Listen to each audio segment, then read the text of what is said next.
Good evening, everyone, and welcome to Goffstown Today, a local public affairs series that is being brought to you by the Goffstown Democratic Committee. Our goal with these programs is to provide some meaningful discussions of local and state issues that are important to the greater Goffstown community. We've got two special guests with us today who we hope will help to demystify one very important subject: town taxes and the assessment process. Town Administrator Derek Horne is going to be talking about the first half of the process, the setting of the town budget, and figuring out how much money needs to be raised through the local property tax. Town Administrator since February 2019, Horne, an Air Force veteran, began working for Goffstown as the Zoning Code Enforcement Officer in 2003 and has also served as Economic Development Coordinator, Assistant Town Administrator, and Town Finance Director and Treasurer during his tenure with the town. He lives in Goffstown with his wife, Lisa, and two sons.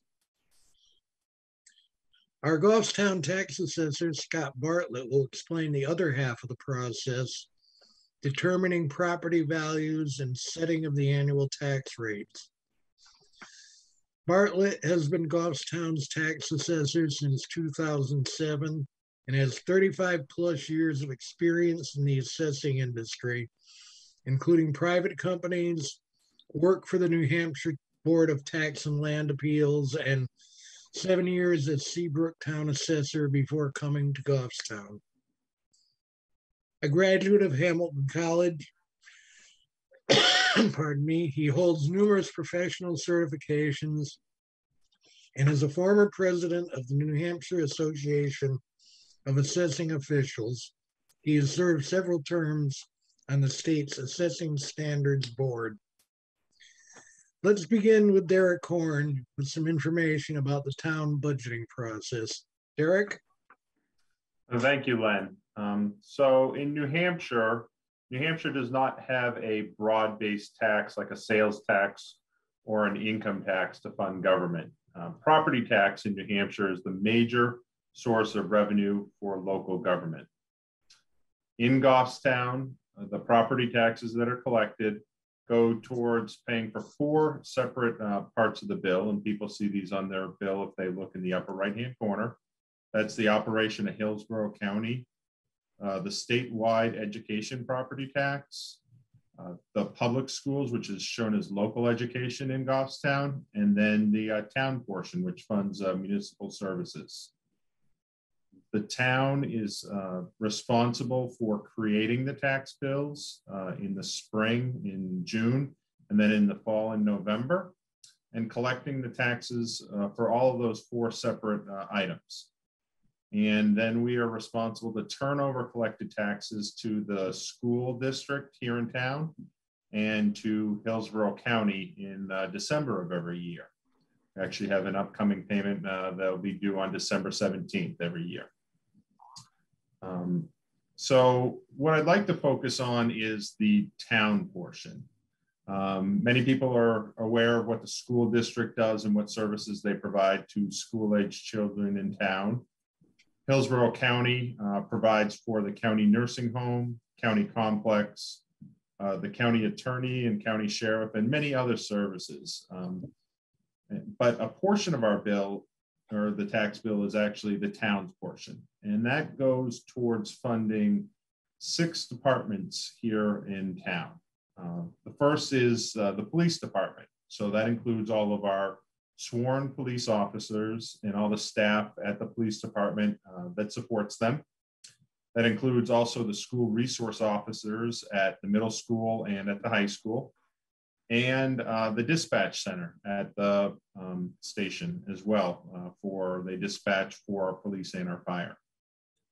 Then we have our fire department, which has our shift firefighters and lieutenants that operate out of 3 stations: Station 18 in the village, Station 19 in Pinardville, and Station 17 on Terrell Hill. The fire department also provides hazmat responses, forest fire. They deal with forest fires and any rescues related to forest fires or swift water. And they also head up our emergency management efforts if they're ever an emergency situation. Third department is our Public Works Department. They maintain the road system in the town of Goffstown. We have approximately 130 miles of road that they are responsible for. They're responsible for the repaving, the rebuilding of those roads, as well as any of the storm drains that are associated with them. And then they're responsible for plowing in the winter months. DPW also takes care of the transfer station with our curbside pickup of trash and recycling. And they maintain our 3 public cemeteries in town as well: Shirley Hill Cemetery, West Lawn Cemetery, and Hillside Cemetery. In addition to this, they have an engineering department that does much of the planning for the road maintenance and road construction, as well as assists our planning department in review of site plan applications. Parks and Rec department is our 4th department. They provide programming for youth sports, lacrosse, basketball, youth soccer. They also run summer playground camps and swim lessons. And they are responsible for the public parks and fields. They also maintain 2 public pools at Roy Park and Barnard Park. And then they also do a lot of the maintenance on town properties, which includes mowing lawns, that kind of thing. They also work with area teachers to provide adult fitness classes, and they sponsor annual events like the Goffstown Gala each June. The town portion of the tax bill also helps fund our public library, which provides many different periodicals for residents to come and check out or to use at the library. There's also a large selection of electronic resources. And then there's also adult book discussion groups, teen groups, and children activities that run out of there. And then the final, department under the town would be here at Town Hall. That is primarily made up of our land use department, which includes our building, our planning and zoning, and our assessing departments. Those are where property owners will come in to get building permits, electrical permits for work they're doing. Developers will come in and interact with our zoning planning offices to get the necessary approvals to construct projects. And we'll have residents come in and also talk to our assessor if they have questions about their assessment, to file for any credit or exemptions that are available. We also have our town clerk's office. This is the one that we probably have the most interaction with our residents. That's where motor vehicles are registered, dogs are licensed, people can get vital records, marriage license, those types of items. So that's where we frequently see the most of our residents come in. We also have our tax collector. As you can imagine, that's very busy this time of year with our tax bills currently out and due next week. Our tax collector is seeing a lot of our residents come in and pay that property tax. We have a finance office that provides financial oversight for payroll and accounts payable for the entire town. And then we also have our information technology office in the basement here of Town Hall. They provide IT services for the entire 6 departments of the town. And then finally, our select board's office. So we have staff liaisons here, myself primarily, but also others that provide administrative support for our select board, as well as many of the other elected and appointed municipal boards in town. So that's really what the town portion goes towards funding. And how, if you can talk a little bit about how the budget is set, what the timeline is for these departments coming in with how much money they need to run for the year and those kind of things. What's the timeline on that? So we're currently in the middle of our budget process. Our budget process starts in August and September when department heads of those 6 departments consult with their staff to come up with their annual budget for the following year. The town runs on a calendar year, so from January 1st to December 31st is what our operating budget provides for.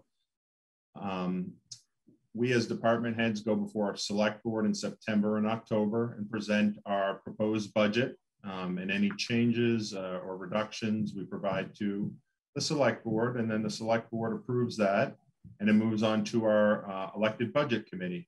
Our budget committee meets in October and November and December, and they meet with department heads after the select board has approved the select board budget.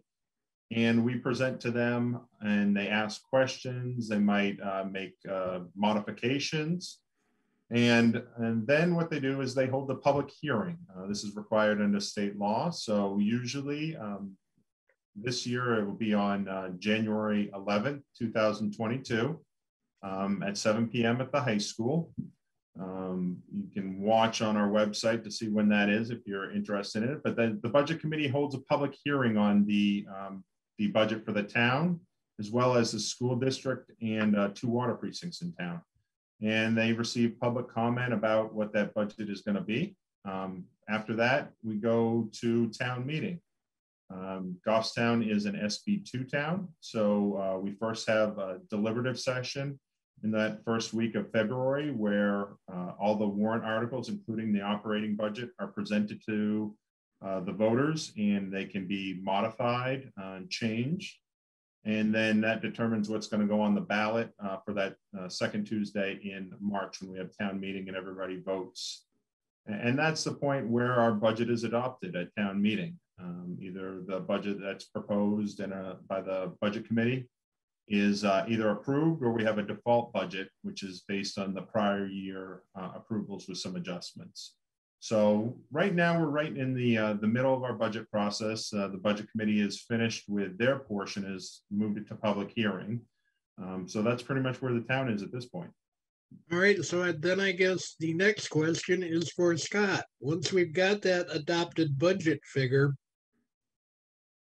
talk something about the interplay between the assessments, the assessed value, and how that figures into the tax rate. Well, the tax rate is determined by taking the total budget to be collected by taxes and divide that by the total value of the town. That's the total taxable value of the town.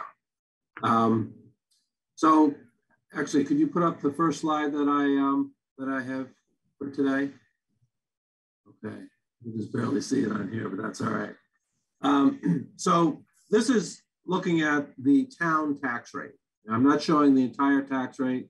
Each tax rate is calculated separately, but the basic formula is very simple. So for 2021, the actual tax rate, or the amount of taxes to be raised through the property tax, was $14,503,792. $14,503,792.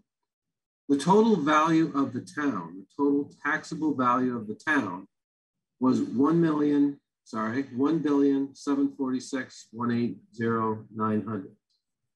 It's a very easy calculation. You take the 14 million divided by the 1.7 billion, you come up with the tax rate. So for 2021, the town tax rate was $8.30 for $1,000 of assessed value. So if you have a property that's currently assessed at $275,000, you take 275 times 8.3, and that comes out to $2,285. Now that's just the town portion. There's also the, as Derek explained, there's the state education tax rate, there's the county tax rate, and then there's the local school rate. So each of those rates are determined in the same fashion. You add all 4 up, that's the taxes you pay. Well, let me pose to you the question that I think is probably the most common among homeowners. My neighbor's place just sold for a whole lot of money. looking at the ups and downs of the market and the way the real estate market has been accelerating. I think a lot of people look at these sales where people are getting a lot of money for new sales and they're thinking, well, is this going to bring my tax rate up? Does that really, do the fluctuations in the market really have much effect on the tax rate? Well, changes in the market have no effect whatsoever on the total taxes to be raised, okay, which again is determined by the budget process, which has nothing to do with assessment at all. So that that top number, that 14 million number, that's determined at town meeting. That's not determined by the value of the town. If the entire town goes up by 40%, well, then the tax rate goes down by 40% because it's the same calculation. If that budget remains the same, okay, but the value of the town goes up, all we do is end up lowering the tax rate. Now, we did not do an update this year. Right now, we are on a 2018 base. That's the last time we did a valuation update, was 2018. All of our current assessments are based on what you could have sold your property for in 2018 based on its current conditions. And when I say that, based on its current conditions, you put an addition on your property last year in 2020. Okay, I'm going to add that to the property record card. I'm going to value that, but I'm not going to value that at 2021 values. I value that at 2018 values. We will be doing an update again in 2023. We are required to do an update every 5 years. So we're not really in that process right now, but I want to give an example. So if you can bring up slide number 2. Okay, let's say I had done an update this year. And right now, if I had done an update this year, I would have increased property values by about 40%. That's how much the market has changed since April of 2018. We are in a very active market. So let's say I did that. I raised everybody's values by 40%. Now for this example, I'm just going to say I did it across the board. Everybody's value went up 40%, whether it's residential, commercial, doesn't matter. Typically, it doesn't quite happen that way, but let's make that assumption. The town revenue remained unchanged. It was the 14 million, 14.5 million. So the total assessed value of the town would increase by 40%. So if you could go to the third slide, please. All right, so here is the exact same calculations, but using the new assumptions that I just brought up. So in this example, we're going to look at the town tax rate. Again, it's 14.5 million. That's the amount of money to be raised. But in this example, instead of being $1.7 billion for the total value of the town, we've increased the total value of the town by 40%. So now we're at 2.4 billion. So the calculation now is the 14.5 million divided by the 2.4 billion. Now the tax rate would be $5.93 for $1,000 of assessed value. Now going to that individual property that was assessed at $275,000, we are now increasing that by 40% so that it reflects the current market value. So that new assessment is $385,000. You take the new tax rate of $593 times the $385, it basically gives you the same taxes. Because of rounding, it doesn't come out exactly the same, but you can see in the previous example, it was $2,285. In this example, it's $2,283. So for all intents and purposes, increasing the value of the town does not increase the average tax. Sort of like it as an across the board change, it's reflected in everyone's tax. And then, so if I understand what you're saying, there's a certain, because of the 5-year revaluation, cycle, there's always going to be a certain amount of lag between an increase in the value, overall value of the town, and how that is reflected in the tax rates. That is correct. There are always going to be a lag. And again, when people look at current value, you have to look at what is the level of assessment. So for last year, our level of assessment was 84.2%, meaning that the typical property sold, put that the other way. The typical property's assessment was 84.2% of the actual selling price. Now, I've just sent in information to the state of New Hampshire to determine our level of assessment for 2021. We're going to be coming in somewhere around 70 to 71%. So again, and that's where I got that 40% from. In order to take, if you're at a 70% level, you need to increase all property values by 40% to get yourself up to 100%. And that is the object of these 5-year evaluations, is to get things as close to 100% on the valuation as possible. Yeah, the Constitution says that we are required to revalue at least every 5 years. In some years, we've done it more often than that. We did not do it this year. We are going to be waiting for the 5 years. But, you know, one of the things you do want, I do want to bring to your attention, though, is when I say that a revaluation does not increase taxes, sometimes it does. Because when you have change in a market like you're seeing right now, different types of properties change at different rates. So where right now, residential property has increased by about 40% since 2018, commercial property, and again, I haven't really analyzed this yet, so I can't give you an exact number, commercial property may not have gone up that much. Utilities may not have gone up that much, and industrial property may not have gone up that much. So what happens when you do a revaluation or an update of values? You do see a shifting between groups of properties. You may even see within residential property, you may see the lower end properties change at a different rate than higher end properties. So there always will be a shifting. But again, when you start looking at the average taxes, that is not changed by a revaluation.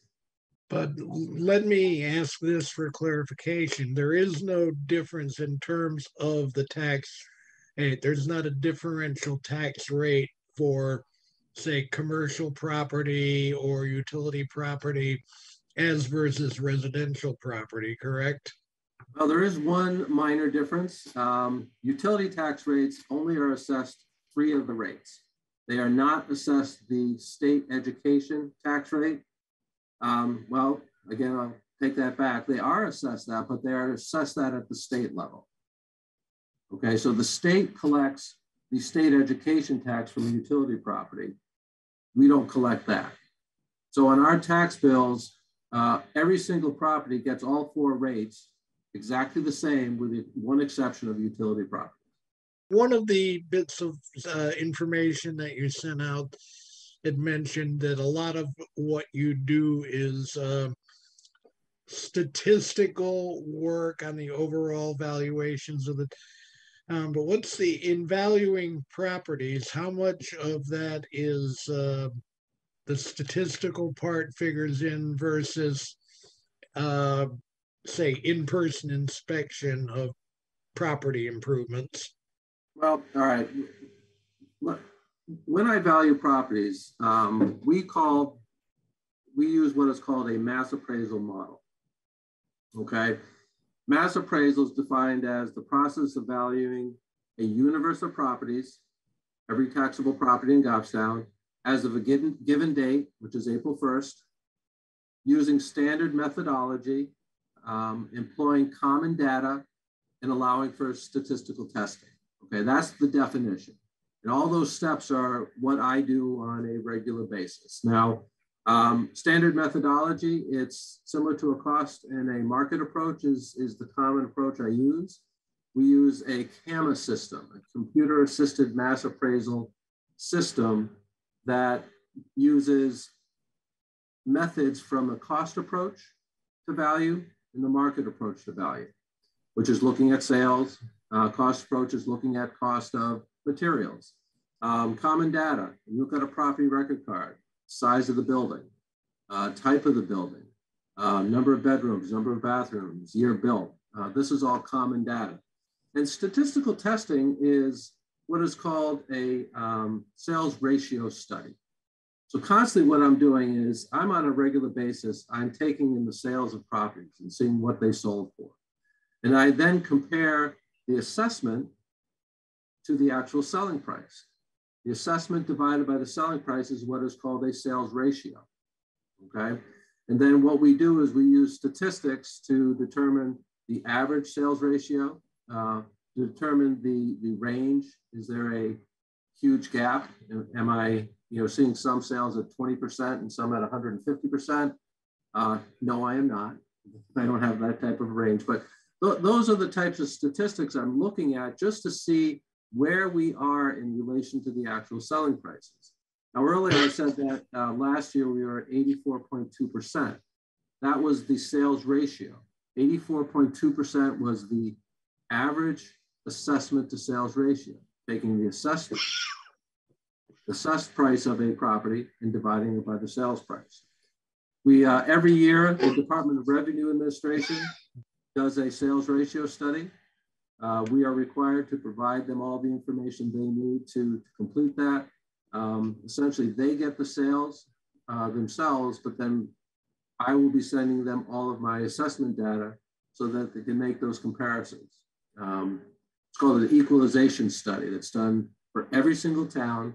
And those equalization studies are used to help set other tax rates. That part I don't want to get into right now. That's probably another hour talking about that. But those are the types of things that we're doing on a regular basis here. And that's probably more math than either I and I suspect our average viewer would be prepared to handle. We're down to about 2 minutes, gentlemen. I want to know if there's anything either of you would like to say to wrap up our session. I guess I would say, Len, that Scott, as the assessor, figures out how the pie is broken up. Every year we set an operating budget. That operating budget has offsetting revenue that comes to us from various sources. Our motor vehicle registration, we get highway block grants from the state, we get meals and rooms disbursement, we have interest and penalties on late payments. We take in revenues from various departments, but there's always that portion that has to be collected through property taxes. That is really the number that determines on what that property tax bill is. Scott's job as an assessor is to make sure that all properties are assessed fairly and that they receive their proportionate share of that tax commitment that needs to be collected. Thank you very much, Derek. Scott, anything you'd like to add?